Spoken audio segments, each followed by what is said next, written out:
എല്ലാവർക്കും നമസ്കാരം. നമ്മൾ ഓണത്തിൻ്റെ വിഭവങ്ങളുടെ ഒരു ഭാഗമായിട്ട് കാളനാണ് ഇന്ന് ഉണ്ടാക്കുന്നത്. അതിന് വേണ്ട സാധനങ്ങളാണ് ഈ ഇരിക്കുന്നത്.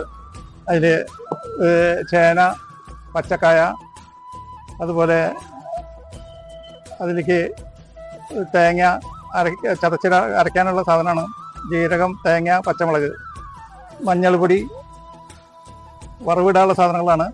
പിന്നെ ലാസ്റ്റ് കുരുമുളക് ഇത് ചതച്ചിട്ടിട്ട് അതിൽ വെള്ളത്തിയിട്ടിട്ട് ഊറി ഇതിൻ്റെ കറുത്ത കളർ പോകണം. ശരിക്കും അതിന് ഒന്ന് ചതച്ച് അധികം പൊടിക്കാതെ ചതച്ചിട്ടിട്ട് അത് വെള്ളത്തിയിട്ടേക്കും. എന്നിട്ട് വെള്ളം ഊറ്റി കളഞ്ഞിട്ട് ബാക്കിയുള്ളതാണ് ഈ കാളനിൽ ഇടുക.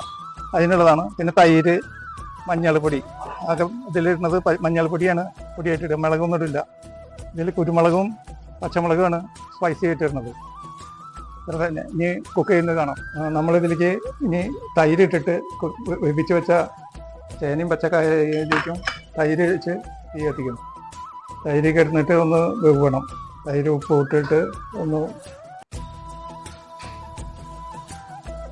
പുളിയും ഇതൊക്കെ കഷ്ണത്തിൽ പിടിക്കണം.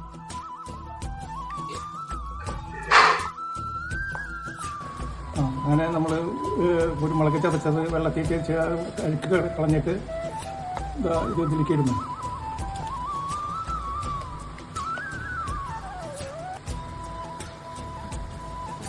രണ്ട് സ്പൂൺ വെളിച്ചെണ്ണ അതിലൊഴിച്ച് കടുകാക്കാൻ വേണ്ടിയിട്ട് വെക്കുന്നു. അങ്ങനെ നമ്മളത് കടുക് അരക്കാൻ പോകുന്നു.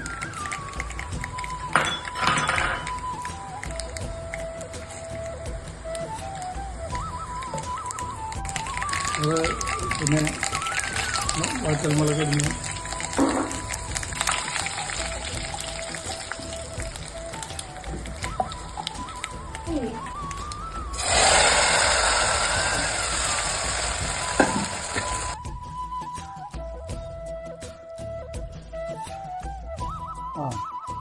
അങ്ങനെ നമ്മളുടെ ഓണസദ്യയുടെ വിഭവങ്ങളാണ് ഇപ്പോൾ ഉണ്ടാക്കിയത്. എല്ലാവർക്കും